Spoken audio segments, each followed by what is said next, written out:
Hey guys, it's Eric Spellman here to talk to you about online marketing. Now, this video is going to be almost an extension of the previous video. In the previous one, we talked about how to generate leads using your website. And at the end, I kind of teased, in order to do that, you need something called the trade. Well, this video is all about the trade. Trust me, this will be one of the best videos you watch on this subject. So let's begin. But before we do, in case you didn't see the previous video, let's go over a few of the more important things about generating that lead. Number one, visitors are anonymous. Everyone who visits your site, you have no idea of knowing who they are. So the only way you're going to find out who they are, the only way you're going to get these leads is by convincing them to contact you. Finally, the only way they're going to contact you is if they want to. People aren't just going to fill something out because you asked. And so that's why we have something called the trade. While people will not give you their personal information just because you asked for it, they will trade for it.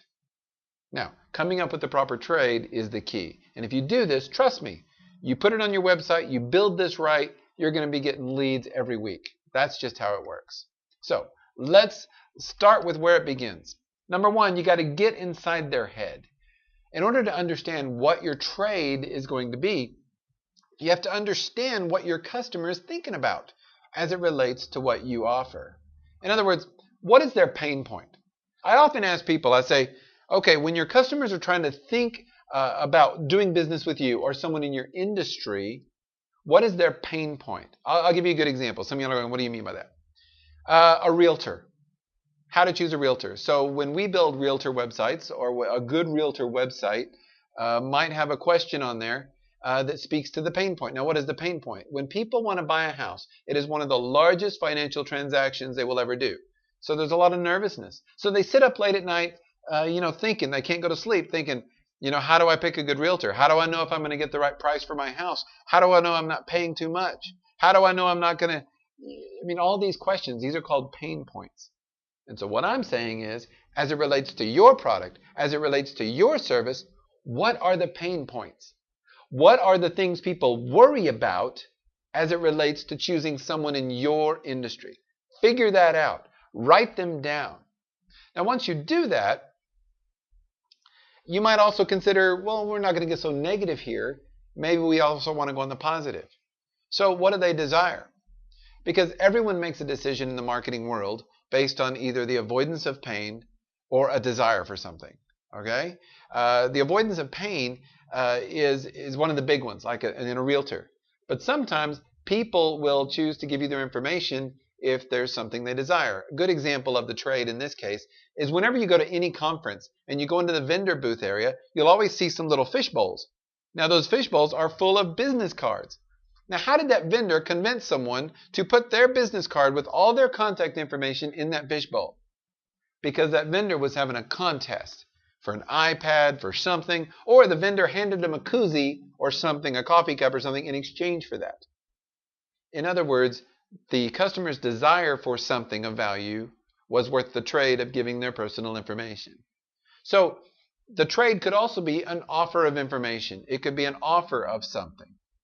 So decide whether you're going to operate either from pain or from desire.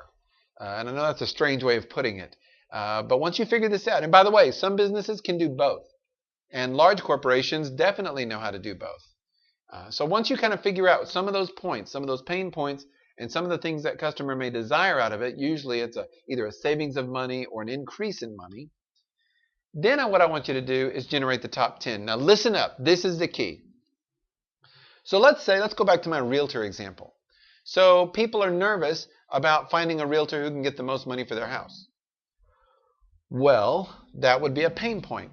So what you might do is, if I were talking to you as a realtor, I would say, okay, I want you to give me an 8.5 by 11, maybe Microsoft Word document, and I want you to give me the top 10 mistakes you can't afford to make when choosing a realtor. That's the title. And you put that on your website so that people can see it. And then on their homepage, you put a big old call to action, big old button. Download our big report, top 10 mistakes you can't afford to make when choosing a realtor. Now that would be a pain point call to action. Or maybe on the button, if you want to go on the desire side of it, you could say the top 10 ways to increase the value of your house 25% in 20 minutes. Something like that. You come up with a document that speaks to either one of those. And it's just an 8.5 by 11. That's it. Now, the reason you do this is because if someone lands on your website, that call to action button is going to speak to them because that's what's going on in their head as it relates to your industry. Now, this doesn't just apply to realtors. This can apply to any industry. And in fact, the larger the financial transaction, the larger the amount of money you are asking, the easier it is to generate this. So keep in mind, people have fears and they have desires as it relates to your products and your services. Come up with that top 10 and then test it. Run it by some of your people and say, hey, if you saw this button there that said the top 10 blah, blah, blah, would you click on that? And if they say yes, then maybe that's one to use. And keep in mind, you can change these out and use them. I have something similar on my website, ericspellman.com, and they kind of rotate. So feel free to go check them out and you kind of see how I'm using them. So once you have the top 10, what happens at that point? So someone goes to the website, they click on the button, they read the top 10. Now at that point, you have just given them good information. Now they have information where they can make a better decision as it relates to your product or service. You've blurred the line a little bit between vendor and salesman. And in fact, the law of reciprocation kicks in. They kind of owe you a little something. And that's where we go to next. This is the key. You're probably saying, well, Eric, you just gave valuable information to a complete stranger and you never asked for their information. That's right. But this is where things changed. Because at this point, you offer them the big gift. Okay? So you've got them to click. We've got them to go past the home page. We've now got their interest. We've got their attention. And in fact, we gave them something with no requirement in return. So now we offer them something bigger. So in the case of a realtor, it might be, hey, we have a welcome to Amarillo or welcome to your city or welcome to Los Angeles pack, and we'd love to mail it to you. We'd love to email it to you. It has all the schools, all the, everything like that. And all we ask is for a little information so we can send it to you. Now, as I mentioned in the first video, in the Generate Leads video, we only ask for 4 things: name, email, phone, and maybe a questions or comments. Just 4 things. All we need is enough information to contact them. So we offer them the big gift, and the big gift needs to be of greater value than what we first offered them. And it needs to be something substantial. So think of what that would be. Usually it's something you would either mail through the postal service, or it might be something like a big PDF, like a big old white paper or a big book, an e-book, if you will. Now, I prefer the electronic types of trades because, number one, it costs you nothing. And if they decide to print it out, it's at their cost, not yours. But the key is in titling it, and the key is in giving them good data.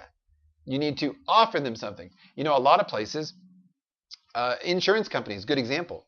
Their secondary give, what they generate their leads for, their big gift, is a price quote.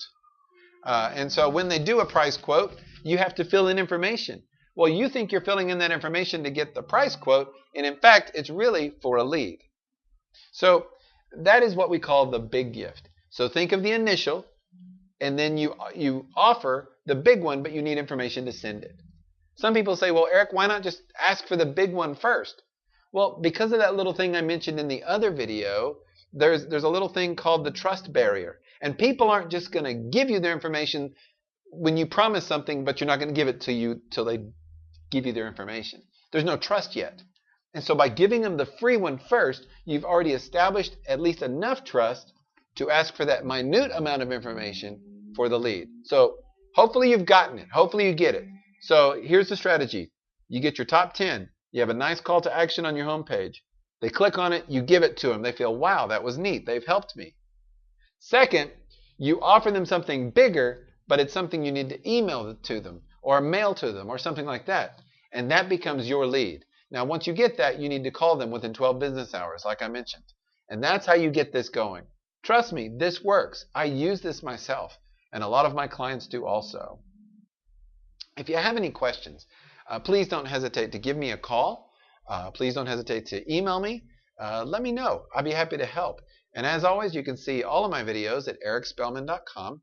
And if you need a speaker, I do that. I speak at a lot of conferences. So let me know. I'd be happy to maybe come speak to your group. If you received this by email and you think someone else might be helped, feel free to forward that email on and have them subscribe at my website. I hope this has been helpful. I'm Eric Spellman. I'll see you in cyberspace.